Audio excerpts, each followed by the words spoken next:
कोल्हापूर शहराच्या हद्दवाढीला जो राजकीय पक्ष विरोध करेल त्याला जागा दाखवली जाईल, याबरोबरच महापालिकेच्या निवडणुकीवर बहिष्कार टाकला जाईल, असा इशारा कोल्हापूर शहर हद्दवाढ कृती आणि समन्वय समितीच्या बैठकीत देण्यात आला आहे।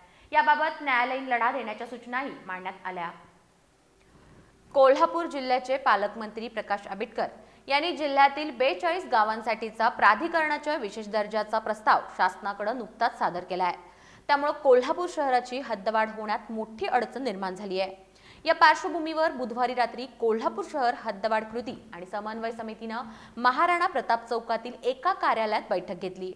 यावेळी या समितीचे निमंत्रक आर.के. पवार, ॲडव्होकेट बाबा इंदुलकर, दिलीप पवार यांच्यासह पदाधिकारी आणि पालकमंत्र्यांनी शासनाला सादर केलेल्या प्रस्तावाबाबत साशंकता व्यक्त केली। जो राजकीय पक्ष कोल्हापूर शहराच्या हद्दवाढीला विरोध करेल त्याला जागा दाखवली जाईल, याबरोबरच आगामी महापालिकेच्या निवडणुकीवर बहिष्कार टाकला जाईल, असा इशारा यावेळी देण्यात आला।